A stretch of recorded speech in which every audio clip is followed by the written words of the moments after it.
Hey, Star Wars fans, welcome to another edition of Rule the Galaxy. I am not Joe Molinaro. Normally, Joe is holding down the fort for us in the pilot seat. My name is Nick Shesky. I'm a regular co-host with us, but we'll be filling in temporarily tonight for Joe. Joe is kind of gone under the weather health-wise, and just we're wishing him a quick and speedy recovery. So bear with us. We're going to have a great show tonight, though, regardless. We got a bunch of our normal co-hosts on and a really special guest that we're really excited to jump into and talk some more about. But real quick, let's go around the horn real quick. And you know what, Alfie? This just serves me right for being a guest host that doesn't do this all the time. Real quick, if you don't follow us on Twitter, follow us on Twitter at Rule the Galaxy SW. Joseph is blowing that thing up all the time. Alfie's on there all the time. D-Doc's on there all the time, blowing stuff up. And if you're listening to this and you already have critiques or comments on how I can host this show better, you can email us, ruletheGalaxySW@gmail.com. Did I get that right? Yep. I should have written that down before we started, but you know what? This will happen again at some point. We'll do it. So since I'm talking to you, Alfie Molinaro, regular co-host, how you doing, brother? Doing good, man. 2 weeks off. I was really looking forward tonight, coming back and talking some Star Wars and some Star Wars gaming. Man, we're glad to have you on. Missed you, Alfie. It's never quite the same when you're not here. We call Alfie the encyclopedia of Star Wars around here. Normally, if there's a deep cut, Alfie knows it. I try. I'm not Wikipedia. Yeah, well, none of us are Wikipedia. We all go to Wikipedia. That's what we do. So going all the way around the other side, if you're watching on YouTube, D-Doc, how are you, brother? I'm doing good. Had some technical issues as always before the episode, but we're here. So I'm actually going to Galaxy's Edge for the first time in a couple days. So that's on my mind. Man, that's awesome. Have you already started planning out like what to do? And you know what? At this point, there's been so many different opinions and videos and things I've seen of the place that I don't have anything scheduled. Even when we planned this vacation, I think 2 months ago, I couldn't even get into the cantina or anything like that. So I don't want to build the lightsaber.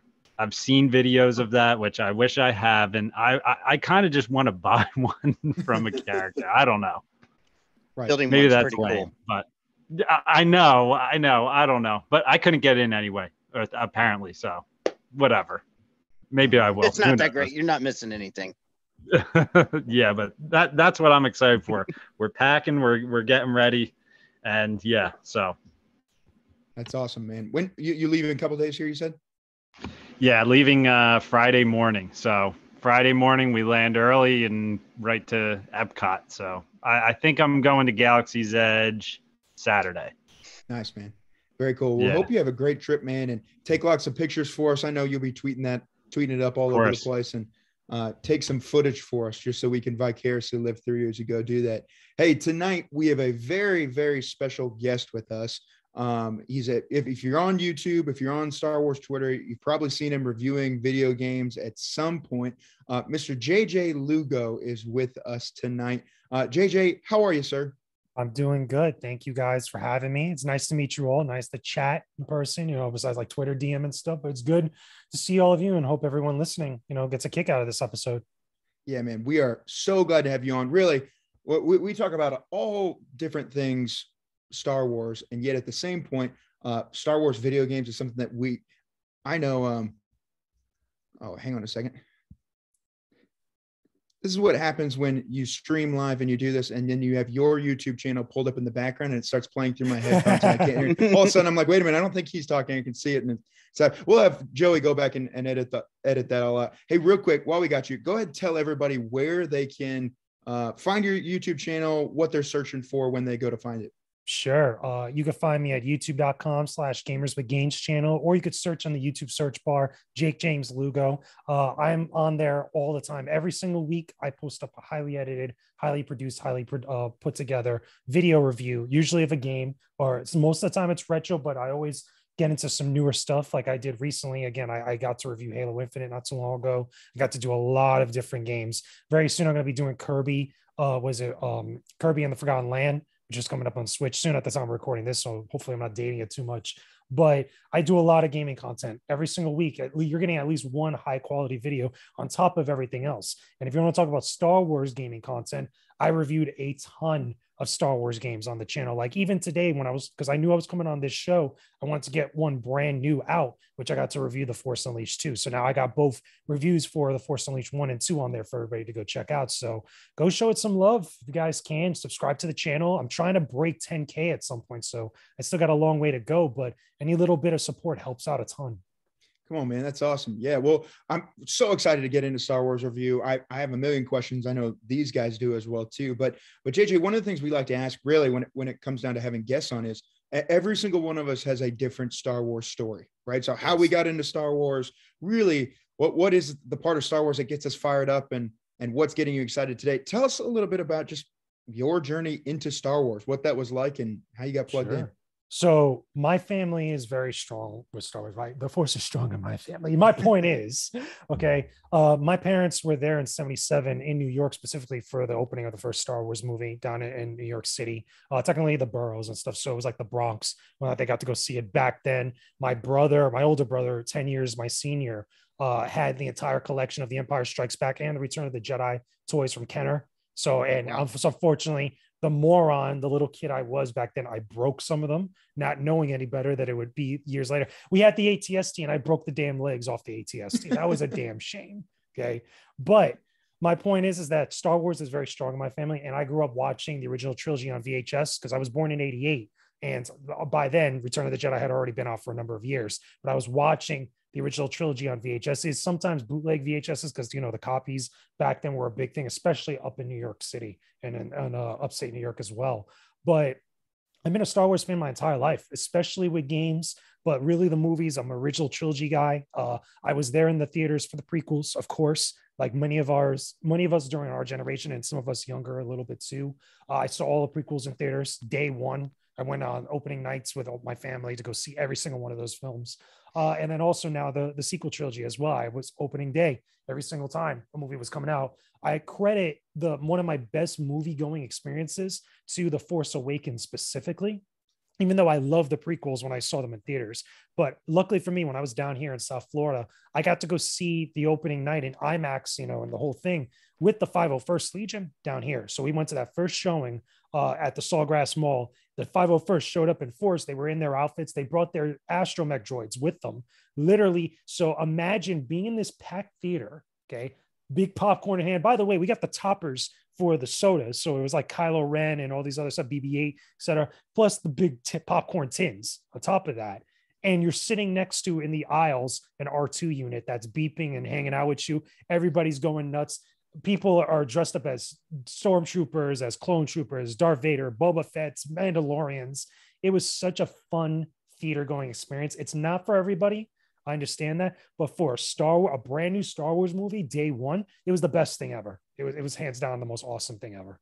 Man, that's awesome. And so cool. Again, I think one of the favorite parts of being on this, we talked a little bit before, is you get to meet all these different people across the Star Wars universe doing a show like this. And while all the stories seem different, there usually is a moment where it's, hey, I was a kid and I got into Star Wars through either family or through friends, or, I was watching TV and it came on. So JJ, so cool even hearing that. I know I have a bunch of questions. I know these guys may have some questions as well too, but I'm curious for you. You said you're an original trilogy guy.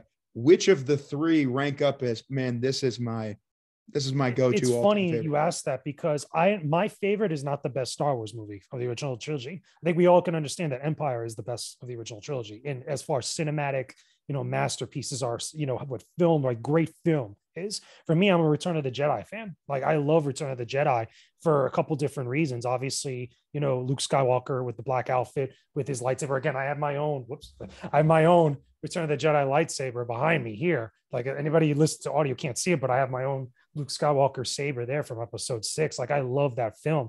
And I saw the original trilogy in backwards order. I saw it 654 like that. I never saw it in consecutive order. And that was because of the VHS culture back in the day. And they were just, passing around and sharing them. And I would see different films like that. When I saw Empire, it was obviously years later, but like, it was sometime after I first saw Return of the Jedi. And then eventually I went to A New Hope.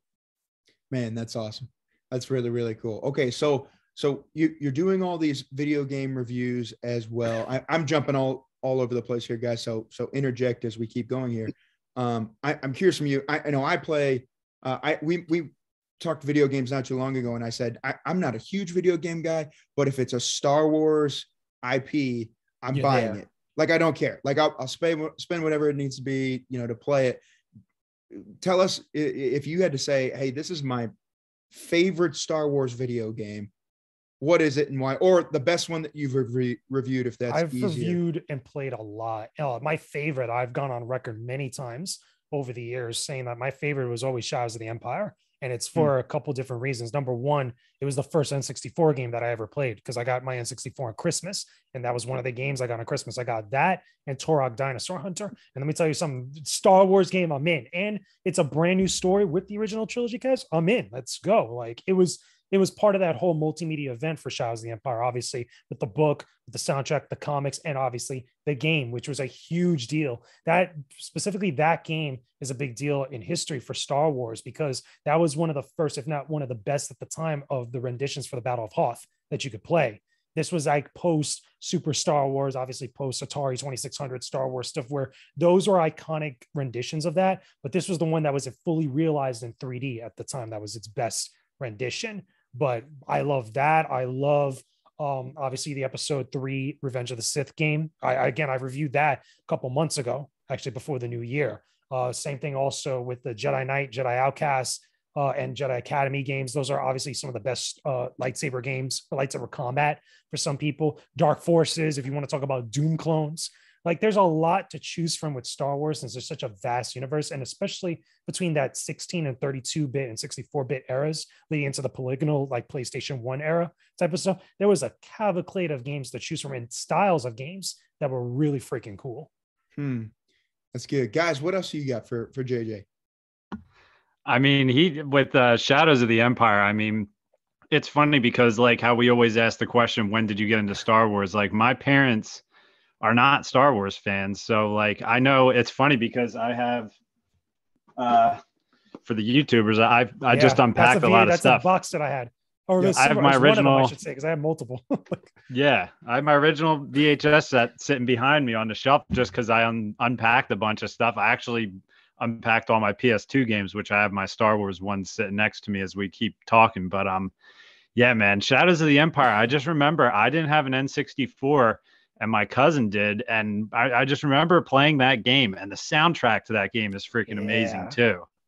So good. And like you said, the Hoth level where you can hop in a snow speeder and actually send out a tow cable and take down a AT-AT or AT-AT, whatever you prefer. I mean, the game was awesome for its time. Word. Yeah, Alfie. Okay, so when that game came out, I was in college, and at that time we were still playing a NES. We'd gotten one from one of those game trade-in places. It was like $10 or something. We could get a game for $1, every week. We were college kids, whatever. And a guy in our dorm got an N64, and that was, for the time, it was like sitting there watching a movie. I can just remember like all of us sitting in this room watching this guy play Shadows of the Empire. Because like you said, it was the first like 360 game, and you didn't just fly straight. You could fly the snow speeder around in a circle. That was just mind blowing to us. It was something. And you know what? It got better is when Rogue Squadron came out. That's my second favorite. Gosh. And that thing. I did a review for Rogue Squadron recently, and I replaying that game. It still holds up, but it's awesome being able to control a starfighter like in 3D space like that and have it feel arcadey enough to feel good. Like I would stack that controller the way that it felt up to against a lot of other like flying games now these days. Obviously things withstanding because of the technology, but still it was so much fun to revisit that. Right. I have mixed emotions about Shadows of the Empire only because I loved it, but I just remember getting my butt whipped by IG-88 over and over and over again. Montel, Oh my gosh, just getting absolutely obliterated kind of throughout there. So, okay, so you were saying before we jumped on, the most recent one that you've done is Force Unleashed 2. You've done both of them. I'm a big Force Unleashed one guy as well too. Anything you can give us about this latest review? I know when we first jumped on, I said, "Oh, that's fantastic. That game was cool." You said, "Oh, I disagree." Tell us a little bit about just initial leanings. Definitely for the more nuanced stuff, definitely watch the review if you guys can. Okay. But for honestly, like the reason why I say that game is not that great is a couple different things. One, when I played the game, and two, when I did some research on it, the game was developed 9 months after the original game. So it had a very short development cycle. It was rushed, basically. And it was also the planned second game in a trilogy. We were supposed to get The Force Unleashed 3, apparently. And sometime after The Force Unleashed 2 was coming out, the third game got canceled. Because remember, the Disney buyout happened. It was in development for a while, and then it just got canceled. Like a lot of other projects, a lot of big projects that were going to be awesome from Lucasfilm or LucasArts at the time. All that was just thrown out when Disney bought Star Wars. But with The Force Unleashed 2 specifically, it's a very short game. You could finish it in a couple hours. And like a lot of the stuff that was good about the first game is somewhat present here, but also they don't iterate enough on brand new things to go bigger, because The Force Unleashed, you're bringing a Star Destroyer down from space. Like that was, awesome. We never saw that before. Like that was awesome. But with the sequel, like they try to do a couple of things that are like awesome, or at least on that same level, but they never fully reach that. And it doesn't have the same charm. And on top of that, there's a bunch of technical issues and bugs and things that plagued it at the time. Mind you, when I reviewed it for this one, I played it through, on a Xbox Series S, which was the 360 version at the time. So it's on the best hardware it could be currently. And even then, like there's still issues with that game, in the way that it flows, the way that you play it out. And a lot of the other crazy, like annoying things about it are still there from all those years ago, but it still has enough charm being associated with Star Killer, being associated with Darth Vader and all these other things about it.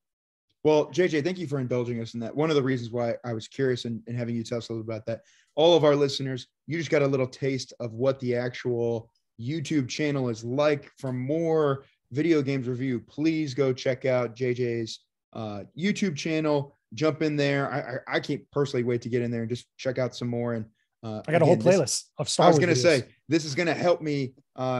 Maybe I'll save some money next time and just get the ones that you suggest when we go. When we go through. Save some cash. Yeah, right. Well, and hey, since we're talking about guys, any more questions real quick before we keep going?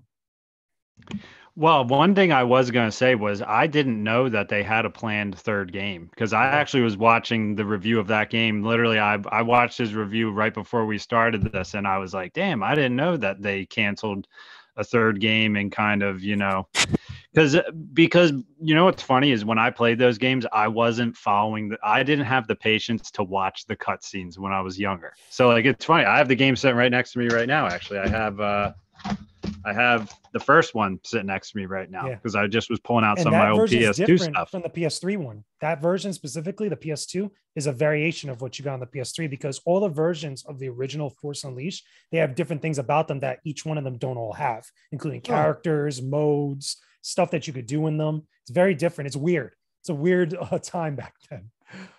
Yeah, and like I'm semi starting to run through some of these old games again, just because I remember how much I love them and I want to go back to that. Like I was playing Jedi Power Battles for PlayStation 1 the other day, which is possibly one of my favorite Star Wars games of all time, just because it's a couch co-op game. Me and my brother used to play it together. He would be Qui-Gon, I would be Mace Windu. Like there was something about that game that I just loved, Jedi Power Battles. But nice. Yeah, I don't know. There's a lot to these Star Wars games. There's a lot of them out there, man.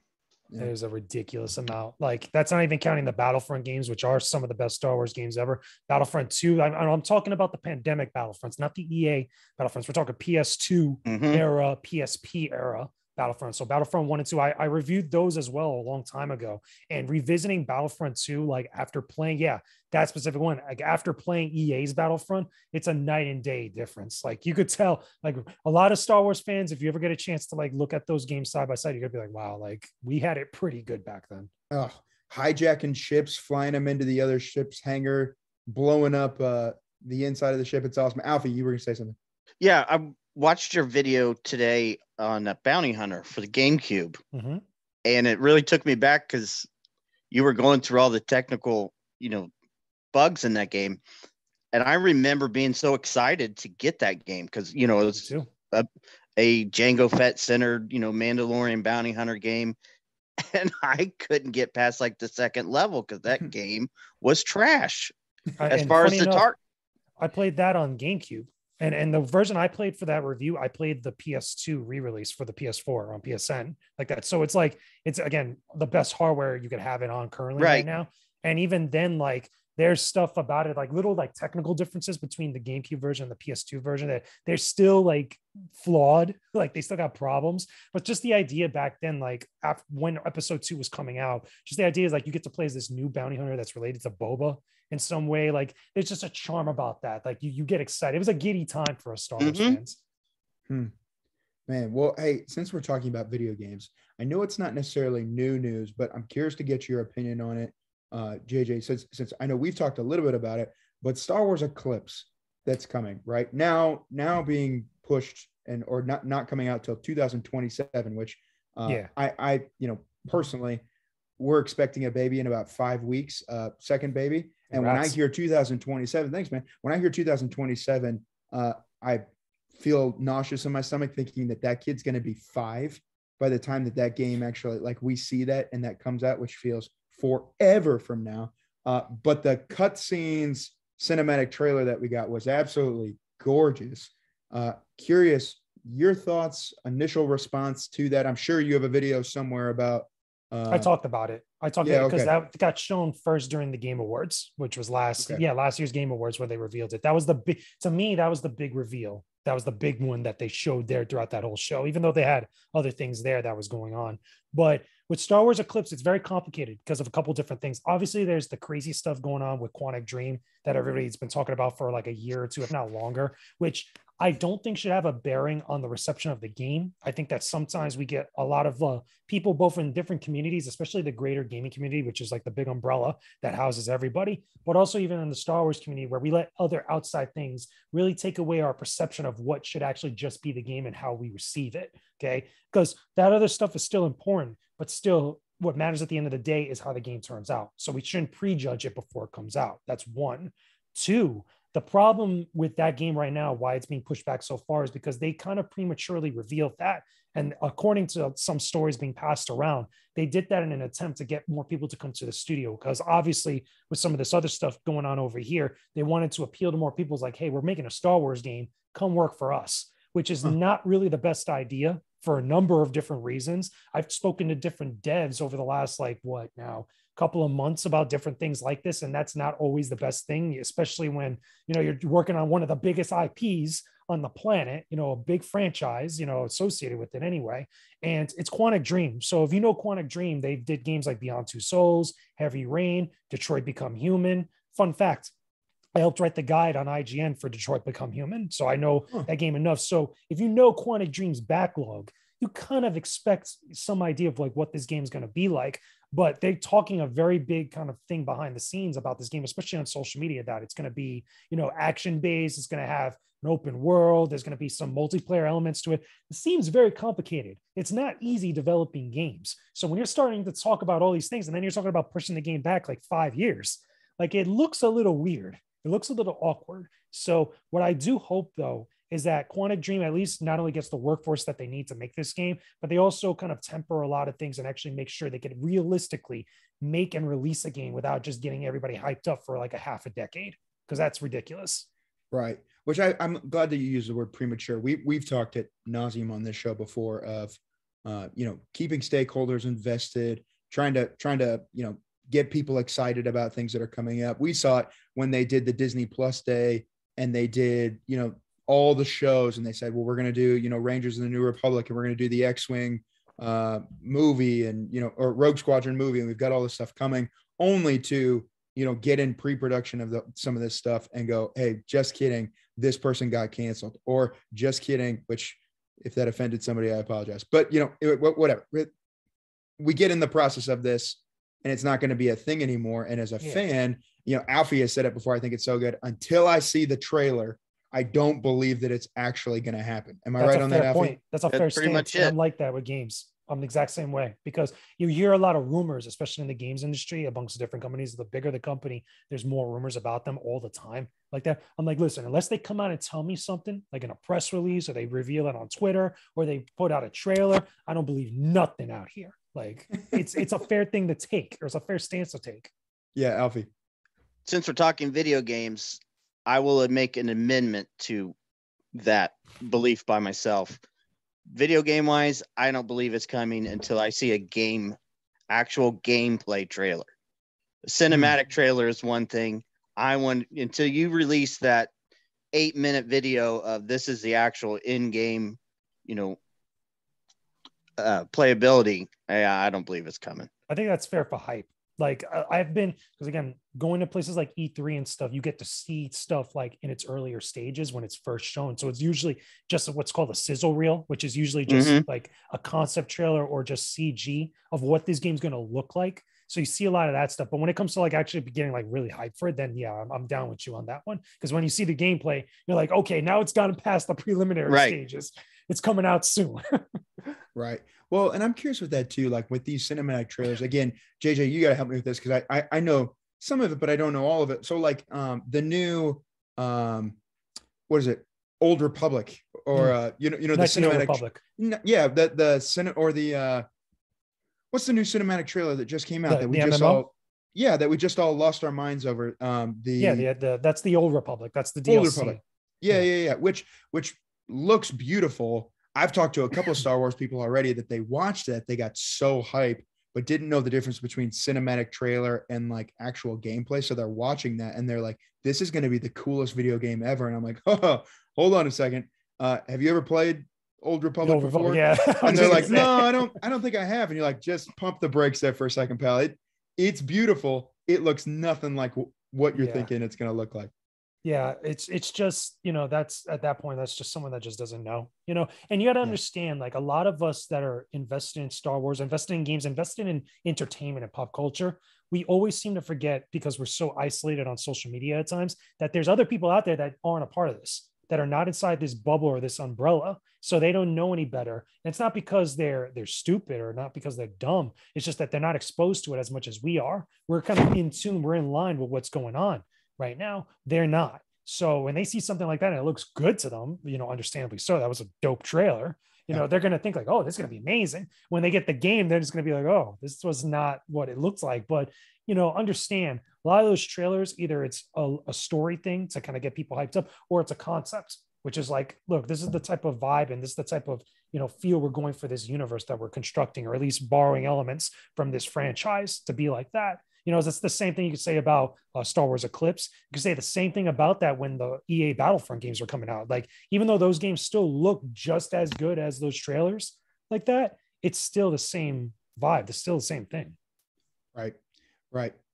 You know what? We got a couple of topics that we can hit on tonight that I think could be kind of cool. But before we jump into that, just a reminder, coming up at the end of April, Rule the Galaxy is going to be at the ICCC in Nashville. It's going to be an awesome time. I mean, just to get to meet some more Star Wars people, but to, check out some really cool collectibles, really cool merchandise. I know all these guys that collect all this stuff. I'm fighting so hard to not get into the collecting phase, because if I do, it'll be a dark hole that I never get out of, and it'll just keep going. But that's coming up end of April. It's going to be April 29th through May 1st. Am I right on that? Yes. Yeah, through May 1st down in Nashville. All kinds of really cool guests that are just being revealed over and over and over again, from Ian McDermott, the Emperor, to Anthony Daniels is going to be there. I went through the list just before we jumped on. Julian Glover, that name ring a bell? Nice. General Veers is going to be there. Didn't know that he was still alive, but he's going to be there, and it's going to be awesome. And they are bringing out the squad from the Clone Wars to come out to this thing. We have James Arnold Taylor that's going to be there. Matt Latner is going to be there. Ashley Eckstein is going to be there as well too. Now, I mean, just all kinds of different people. And I'm trying to explain to my wife these days, like, hey, you don't know who's going to be at this, and it just doesn't get me that far because she doesn't understand it and doesn't get it. But for you guys, come on, this is going to be really fun. I gotta say too, when we saw Julian Glover, I was like, oh my God, that's Maester Pycelle or whatever from Game of Thrones. It's Maester Pycelle, right, from Game of Thrones. Yeah. And I'm just like, oh my God, I'm like looking at his picture from early Star Wars, and I'm just like, this is crazy. Like, There's a little Game of Thrones Star Wars connection because there was a couple Game of Thrones people in Rogue One too. And Solo. Yeah, and in Solo. Force Awakens. Yeah. There's a And lot more Force Awakens. British coming to Star Wars lately. Like they've been going back to their roots, getting some good British actors, and like a couple things that are like cross pollination for a lot of these things. You see them all the time. He was also in still- Indiana Jones. Yes, he Oh, look was. at that. He chose poorly. Right. Dude's been in a lot of stuff, man. He's a legend. Yeah. He's been in a lot of good films. So we're very excited for that. That's going to be awesome. Again, that's April 29th through May 1st. I imagine we're going to be recording some shows from there. I know Joe's got some stuff in the works. It should be a great time. Okay, couple big items that we got to talk about. Joe sent me some stuff that I think could be helpful to talk through. First one is this. It is rumored right now that the Rosario Dawson Ahsoka movie is in the works. Have y'all heard about this? That it was a series. Well, so did I, but they just came out recently and said that there is potentially a movie in the works, whether that's Disney Plus, whether that's theatrical. I'm not totally sure. Alfie, you've seen this, right? I have not seen anything about that. And I checked my spoiler site right before we came on. Okay. I pulled up an article earlier today that Joseph sent me, and it was, they were essentially, I'll find it for you and I'll have him post it back to the thing later. I'm reading the article now. Yeah, you see what I'm talking about? And so essentially they were speculating and saying that there's word coming out that it could be an Ahsoka movie instead of an Ahsoka. No, I'm not trusting that source. Sounds suspect. Yeah, I know that source. Where else has that source been wrong before? Help us fact check. They were the ones pushing a lot of the Han Solo in the Book of Boba Fett, Han Solo coming back for this project and that project. Not saying they haven't been right before, but there's the saying about a broken clock being right twice a day.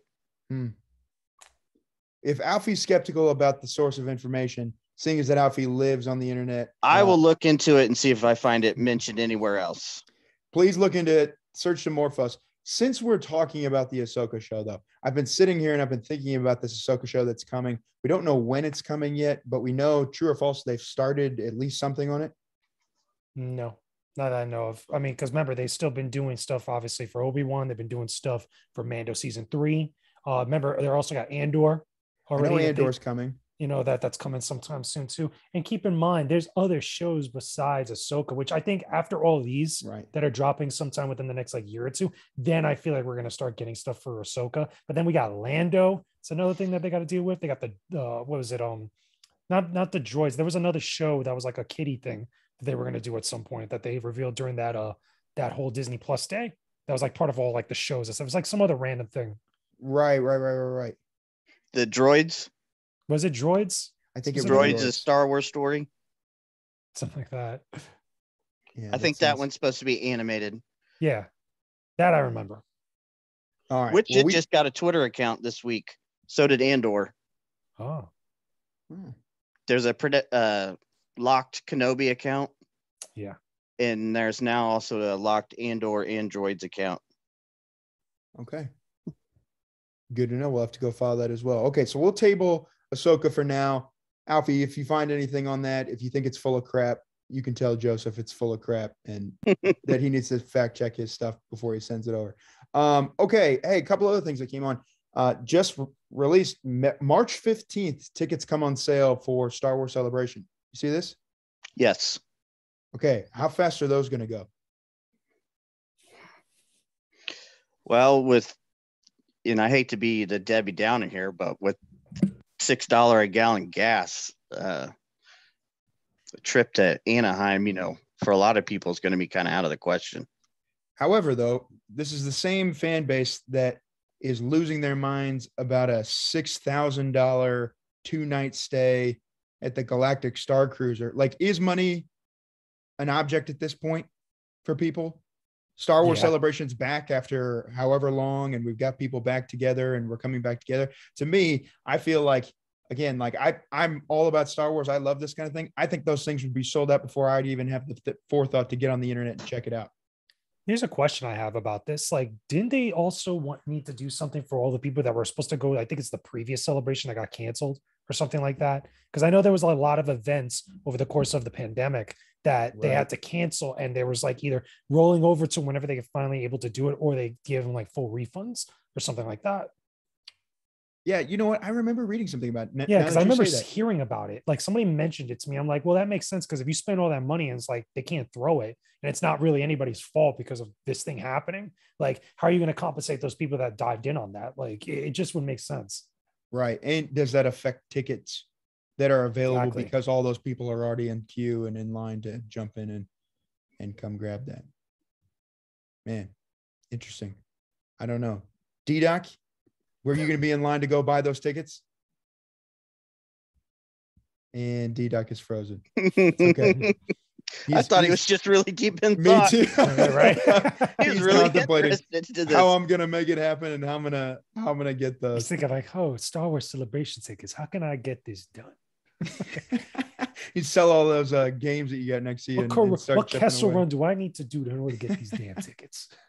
Hey, we talked about it really briefly. I'm curious for you. I've been seeing stuff all over my Instagram, all over some of the Twitter stuff that I follow, but people, all the influencers that got in and started filming from the Galactic Star Cruiser, looking at it. I have my own opinions on this. I know the internet is a dumpster fire as far as where this is at. I'm curious as your guys' thoughts of what you've seen so far and what your initial gut reaction is. Is it worth going to? No. From what you've seen? No. I'm going to tell you why, because I watched all the videos before even the embargo lifted, because some people broke embargo when they were putting this stuff up, which you're not supposed to do. You can get it, and because it's Disney, you get some serious trouble doing that. But I saw all the videos that came out after the embargo as well. And the thing is that this is premium. This is supposed to be a premium experience with premium prices. You know, $6,000 for two people for 2 nights. That's not chump change. That's a lot. That's a lot. That's a big like ask for a lot of people, especially now these days. It's not gatekeeping, but it's walling off a lot of people that would totally do something like this, but it's gearing towards the people that have the funds to spend like that on a whim.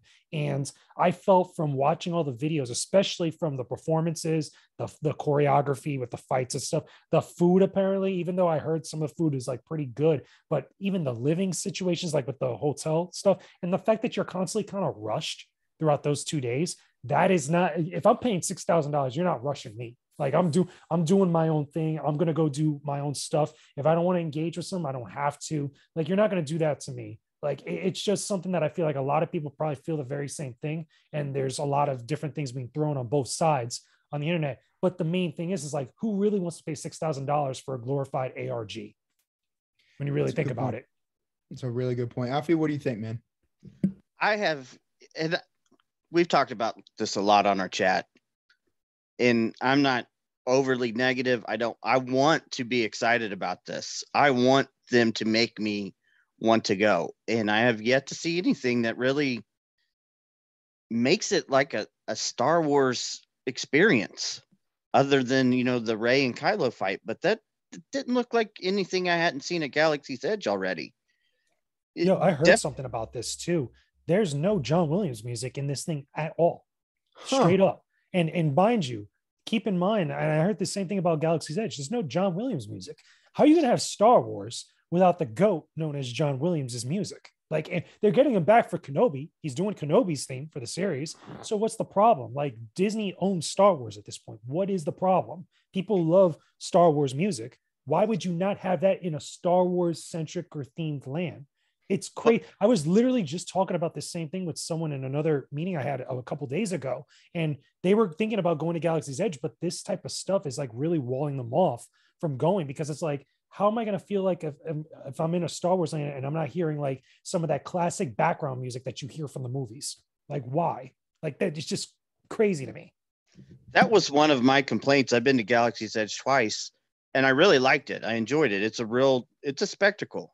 And getting to do all the extra things really makes it an event. But without those, I felt it really lacked, especially if you can't ride Rise of the Resistance. That's a big one right there. You know, you take away the cantina, you take away the lightsaber building.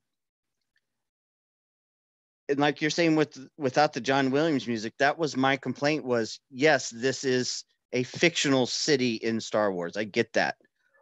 But there's also a part of me that was like, where's the Star Wars stuff at? Yeah. I don't just want, something that says Batuu on it. I'm here to buy Star Wars things. And it's very limited in scope in what's available to you to actually be experienced with Star Wars things. It's all the Black Spire and Batuu, which I get the concept. It's a cool concept, but it's basically like building an amusement park out of a kiosk for a ride at other amusement parks, if that makes sense. Yeah. I tell you this, Alfie, a couple of thoughts on this as just from what I've seen. To your point, JJ, $6,000. Like if I'm going to spend $6,000 and I'm going somewhere, one, you're not going to rush me, like you said. Two, I'm not interested in somebody who just casually works at the park pretending to be a Jedi. Like I want the full immersive, like I'm going to be a freaking Jedi for 2 days, like 2 whole days. If that's the thing, we're going to do that. I think for me, where the rubber kind of hits the road for me is in the little clips that we saw. To your point, Alfie, there's nothing that distinguishes this as like true Star Wars, as opposed to like, hey, you're on a sci-fi ship somewhere out in space. Yeah, we have, they showed like the Rhodian and they showed a couple different things in the stuff that I saw. But for me, it's because it's lacking Star Wars 2, and I get it. They're going to do it because it's their property and they can do it. The retconning for this thing, it's almost at like nauseum how they're trying to work this galactic star cruiser into stuff now. So like if you read, what was there's a comic right now and a book that they did. Comic, the High Republic stuff that they're doing right now with Fallen Star, the ship that pulls of course now I can't remember the name of it. The ship that pulls that space station into place is this galactic star cruiser that they're using. They're dropping it in that. They're dropping it in the comic. They're dropping it in this new book that's coming out about Princess Leia and Han Solo right after the Battle of Endor, right? And I was listening to, I got to give them credit, listening to the Cantina cast. If you've not listened to those guys, they're great. But they were talking about this idea of, man, so Han Solo, Princess Leia, they just defeated the Empire. It's like the most crazy, beautiful thing ever. And then they go on a commercial passenger star cruiser for their honeymoon. Like that's not even in their character. Like what?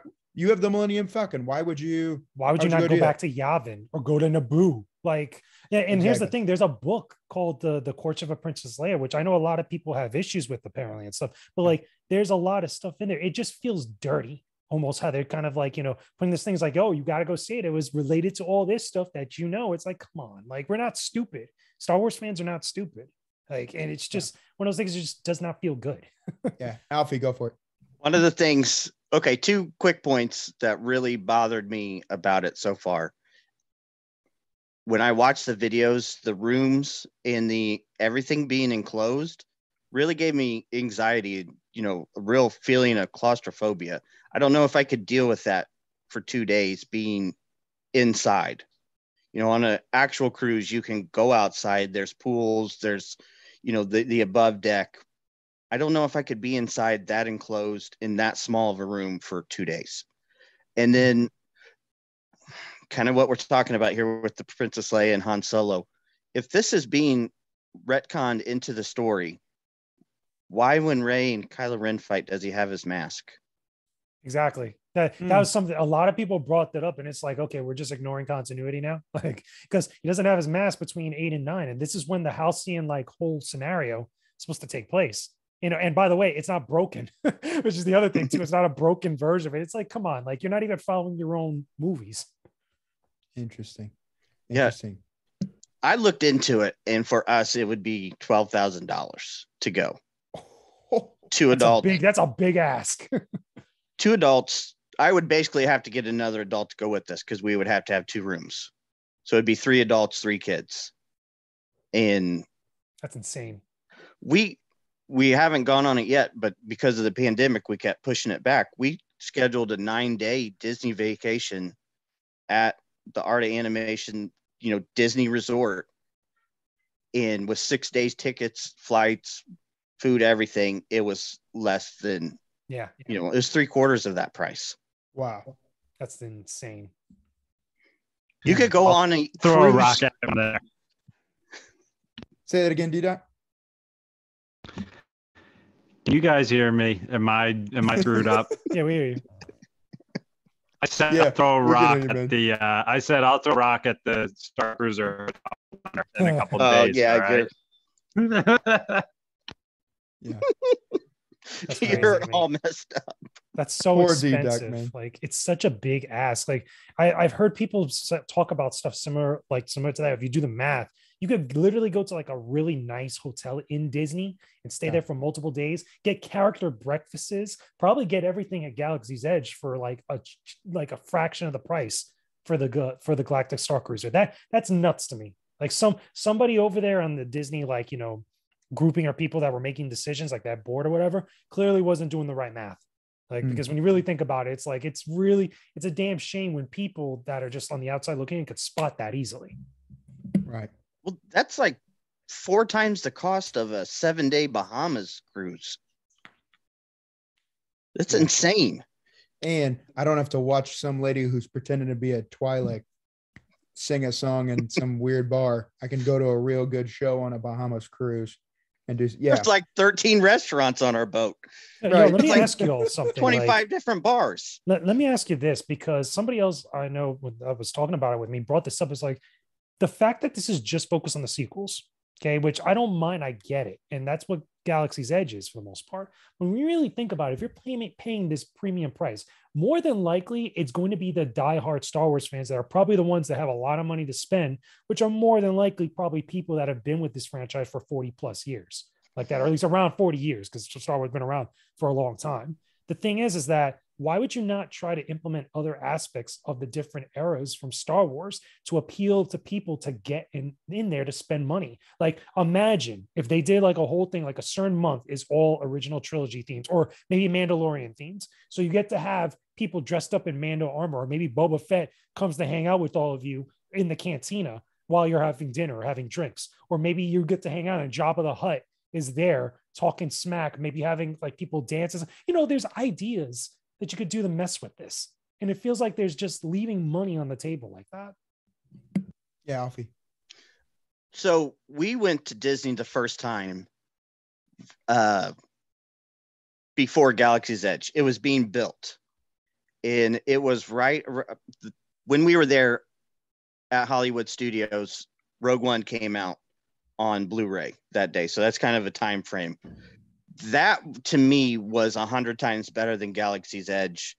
Galaxy's Edge was great the first time. The second time really, kind of lost its luster because they were building up to Galaxy's Edge. And to your point, there wasn't a focus strictly on this is Batuu, the Black Spire. This is where it fits in the timeline.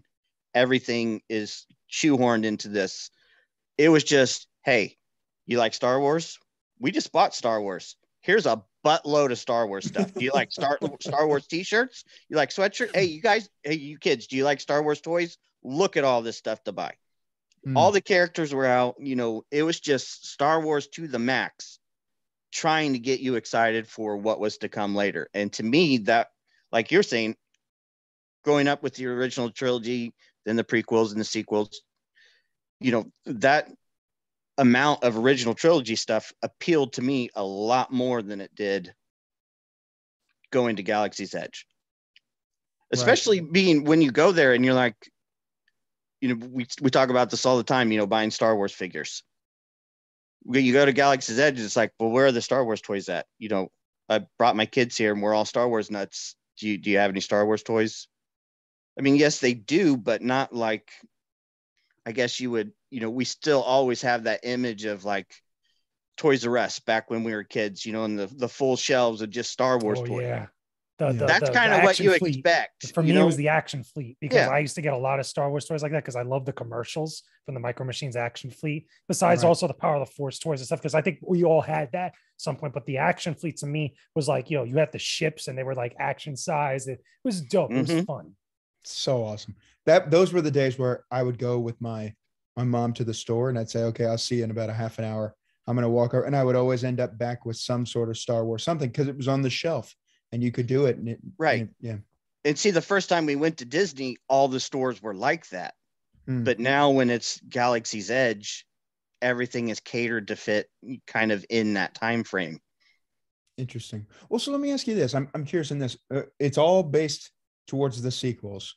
And I understand that we're doing this because, we're kind of, we made our bed, we're laying in it, we're doing it kind of thing. With the reaction to the sequels as divisive and messy as it is, you would wonder, hey, how come we're not leaning on some of the stuff that we know is tried and true, throughout, right? Like, and here's my other question for you guys who have been there and have seen this. I've not had the opportunity to go yet.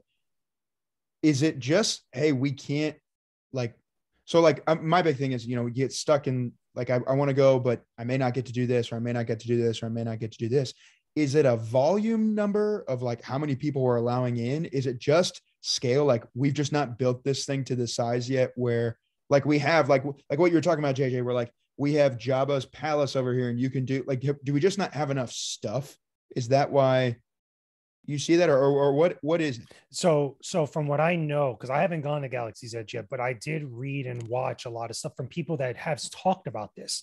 The original plan for Galaxy's Edge was to have a multiple like Lucas land, like a Lucasfilm land, where it was multiple things or multiple stuff for Star Wars. So it was going to be multiple planets. The cantina was going to be the cantina from Tatooine and stuff. Like original trilogy things, or things that we know as Star Wars that are like iconic with the franchise, were going to be part of that. And it was the meeting between Bob Iger and Kathleen Kennedy, where she pretty much talked with them and they ultimately decided to cater to newer stuff as opposed to staying in the past. That was the phrase I think that was used, was like, we're going to go forward. We're not going to go backwards. And it's like these decisions ended up coming to a point where The Mandalorian was such a big hit unexpectedly for them, and they had no Baby Yoda stuff. That's a famous story that they just didn't have it in Galaxy's Edge. So like they were kind of out of touch with the way that people were responding to Star Wars, or at least out of touch with the fandom that now they just kind of like bought for them. It's a damn shame, because it's like, again, they're leaving money on the table. There has to be some other reason.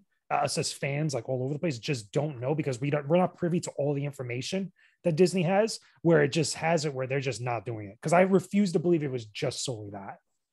Right. Interesting. Yeah, D-Dot. All right, I'm back. Welcome can you back. guys hear me? All right. Crystal clear. Yeah, I switched to the cell phone. So yeah. But one thing that kind of crawls up my ass about it is the fact that I've heard that like the Avatar world in Animal Kingdom is like crazy. And it's amazing. Yeah, I've heard that too.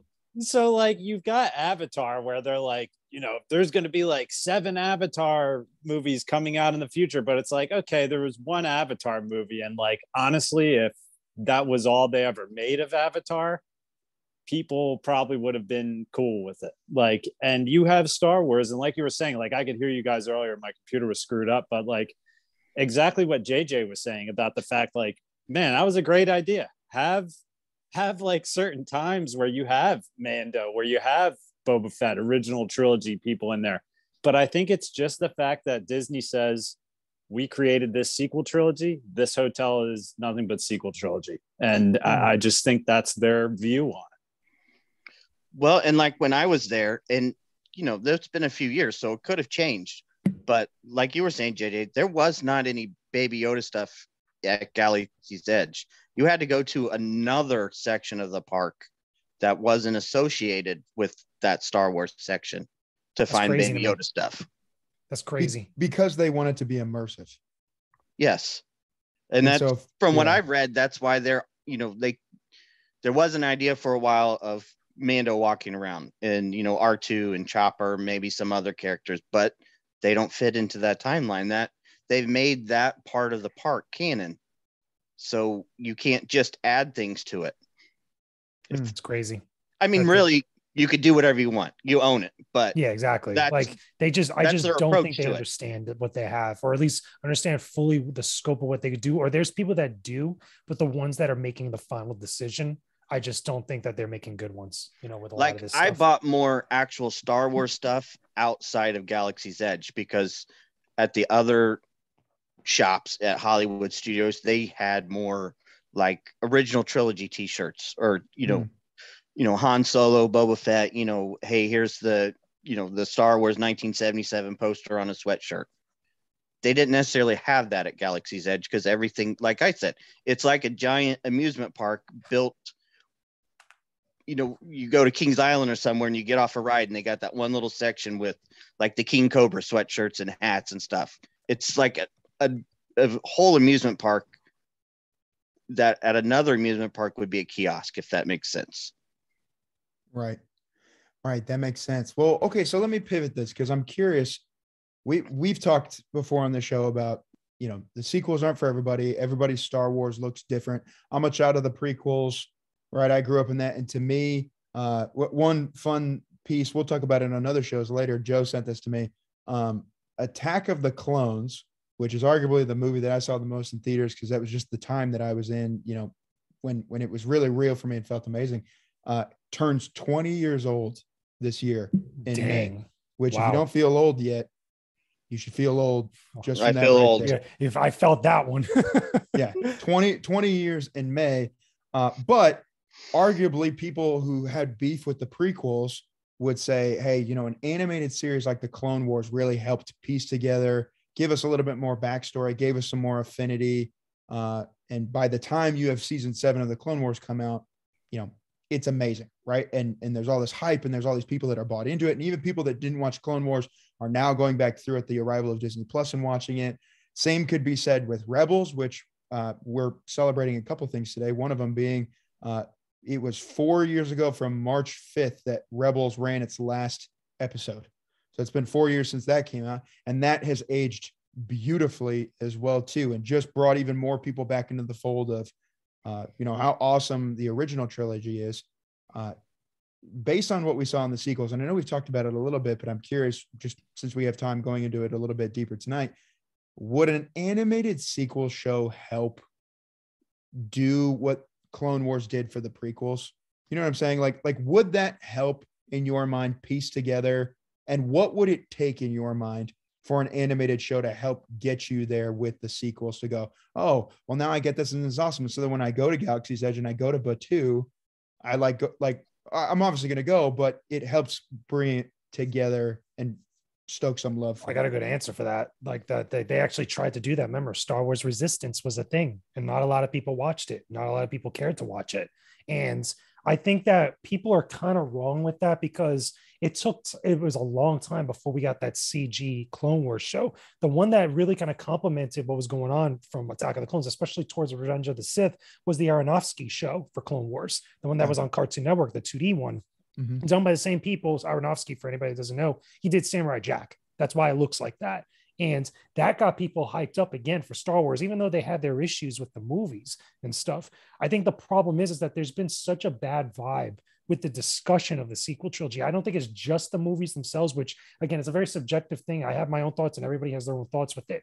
But everybody, I think, can agree with the way that these movies cause people to talk to each other and to talk about Star Wars is really the crux of the issue for a lot of this stuff. And I think also a lot of that is on Lucasfilm, and Disney to accept, but really Lucasfilm with the way they kind of they didn't ask for that stuff, but they nurtured it as it was going on and allowed people to nurture it further, which I think did a lot of damage for the perception of these movies. And then everything after the movies came out, I think did not help. I think you see a lot of people now really burnt out with just dealing with a lot of that stuff from the sequel trilogy, that getting back to some of this other time frame with Mandalorian and seeing other stuff and, harken back to the prequels, which is what we're kind of getting with Kenobi, as that tie into the original trilogy, but really it's a prequel show when you look at it.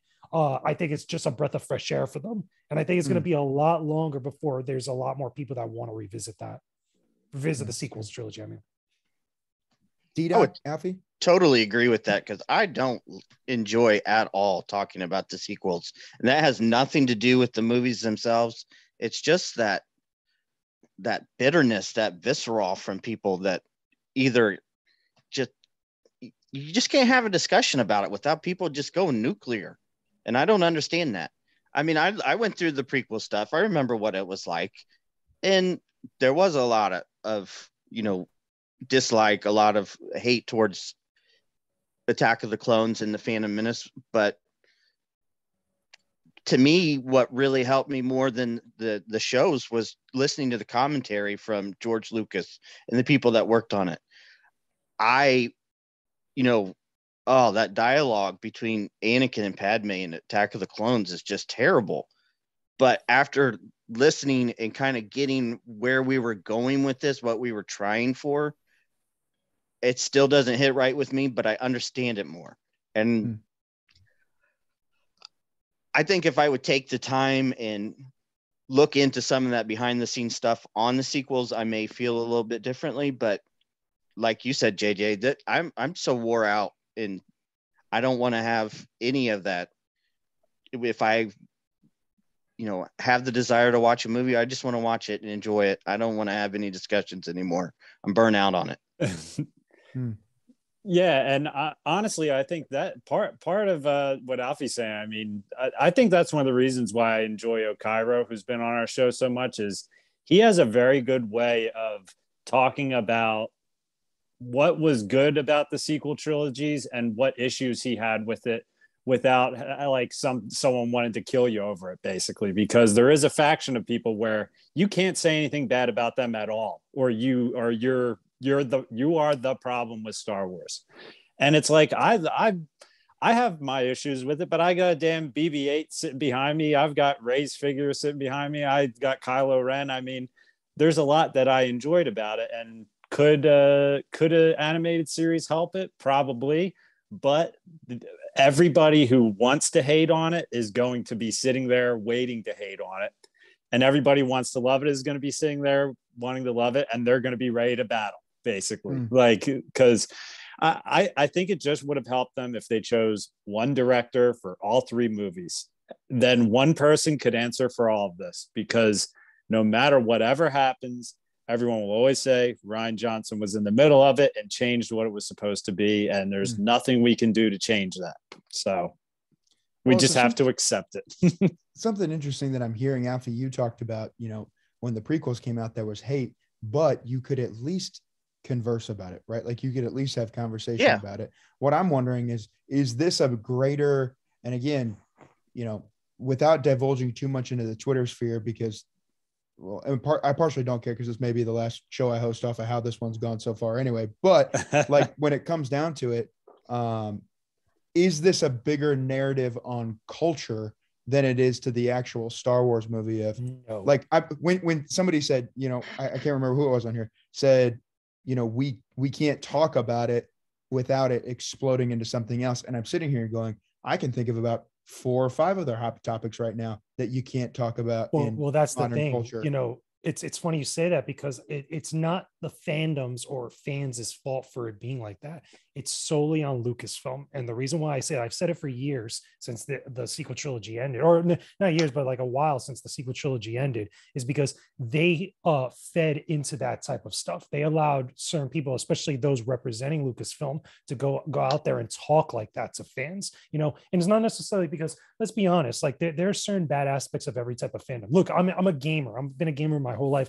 I understand that there are certain factions of video games that is like not the best. And especially throughout the years, especially in the early 2000s. Let's be real. As soon as Xbox Live came out, on the original Xbox and stuff, exactly what I mean. The point is, though, is that the difference between that type of vitriolic, that type of vitriol that we saw with the prequel era and the vitriol that we've seen now, is that back then, while vitriol is never a good thing, but you never saw George Lucas going out there and edging people on. I mean, he had his Jar Jar jokes. Let's be real. Like he had a couple jokes here and there, but he wasn't actively going out and calling fans things, or he wasn't actively letting some of his people go out and do that. He wasn't actively insinuating something that if you have a difference in opinion about a character, this is what you are to us. Like this is what you've seen a lot of in this era of Star Wars. And let's be real, a lot of the actors and a lot of the people that are behind the scenes that have worked on these films, a lot of them never asked for that to happen. It kind of just did happen. And Lucasfilm, and even Disney to an extent, but really Lucasfilm never really kind of like, honed that in. They never really kind of like looked over stuff in the way that they probably should have, and I think it's their responsibility to kind of like to make sure, like, look, you could be a Star Wars fan and feel differently. You're still welcome to be a fan. Like, not everybody is vitriolic for having a difference in opinion. Like, I wanted to like Rey. A lot of people say like a bunch of different things about Rey and stuff, and I wanted to like her, but like, I'm not just going to sit here and just like the things that I dislike because, I don't want to be called names and stuff online. And that's what I feel like a lot of people felt like that for years. It shows. Look at the response that they got to The Mandalorian as opposed to what they saw for all 3 sequel movies. You can't just ignore that. Right. Which in speaking to an animated show makes me go, we've talked it on this show before about the idea of, what's so great about The Mandalorian. It takes known commodities of a world that we already love and integrates some new. Brent Dykman loves him some new, right? Like he's one of our other co-hosts, and it does a good job of being able to tie that in and do that. What I would be curious in is, if you did do an animated show, how long down the road do you need to do it where maybe some of the steam has died down a little bit, where, when Clone Wars first came out, I couldn't stand Ahsoka Tano. I was like, this is the most annoying. I despise everything that's happening in here. By the time we get to season 7 of Clone Wars, I'm getting goosebumps, watching this stuff kind of play through and go through. So I hope to be surprised. I hope that, Kathleen Kennedy's come out and said at some point, there will be more Star Wars stories with these characters at some point. Now, if that's true or not, who freaking knows, but could be. Yeah. Alfie. That's one of the issues that I kind of have with Star Wars and the sequel trilogy right now. And this comes from being a parent with young children that really liked the sequels. Like, I liked the original trilogy when I was their age. And one thing that really angers me, I won't say anger, but let's just say I don't necessarily agree with, is, man, did they dump those characters fast or what? Man, see ya. Yeah. And that really pisses me off because we bought into that. My daughter loves Rey, and now all of a sudden there is nothing. Like you were saying, remember the Force is female, women rule the galaxy and stuff. That whole campaign that they were pushing, with the Forces of Destiny and all that. My daughters love that. And now, how many years has it been since the Rise of Skywalker? And there's still no Rey Skywalker figure. There's no, she asks all the time for a yellow lightsaber. There's no Rey toy lightsaber. There's no Ben Solo. But every new release of Black Series or Vintage Collection is, new repainted clone troopers. Another version of the Mandalorian. Not saying that those aren't great, because I buy all of them because they are awesome. But to get this next generation invested into this trilogy and then just to completely cut it off, I don't agree with that decision. Yeah. I would like to see them support those characters. Right, man, that's tough. So hoping that could be a thing. And guys, what other topics do we have tonight? I know we've gone for a while now, and we don't want to keep everybody forever. Yeah, go for it, Alfie. Quick question for JJ here. I got 2 of them. What's up? Okay, we hit on what you thought was the best Star Wars game. Mm-hmm. What's the worst Star Wars game? Masters of Terrascasi. Straight up. I reviewed it on the channel. You could go watch it when you get a chance. And it is by far not only the worst Star Wars game, but one of the worst fighting games I have ever played. And I played a lot of them, a ridiculous amount of them. It is completely broken as a game. Like, it's really bad. Were you as surprised as I was to see that come back in Solo? Well, I'm not surprised at the mention, because Terrace Kasi has been mentioned in other aspects of the extended universe. I'm pretty sure. Like, I would not be surprised, like, if there was like stuff in the comics and the books, and it was neat to see it like talked about in some fashion. It would have been nice to see Arden Lin in some fashion in a different live action thing. That's what I thought one of the biker gang people was going to be when they showed that in The Mandalorian or the Book of Boba Fett, and that wasn't the case. But it's still like that game is terrible, but like there are elements in it that could work. Even though the the whole story with that game even then doesn't even make sense with the original trilogy. It's like all over the place. What was your second question, Alfie? What was the first Star Wars game you played? The first Star Wars game I ever played? Yeah. Because I played Super Star Wars. So I would say, actually, no. I did play Super Star Wars before I played Shadows of the Empire. So yeah, I would have to say either Super Star Wars or Super Empire. Like that. It was one of those games. I remember on Super Nintendo. Yeah, I remember those. Actually, no. I want to say before that because my parents had an Atari 2600. So no, it was the Empire Strikes Back on Atari 2600. Okay. Because I own that. Wow. I own multiple copies of that. And so probably getting the time frames mixed up, but I would probably have to say that. I think that was my first one, was Empire Strikes Back. Yeah, D-Doc, you got something?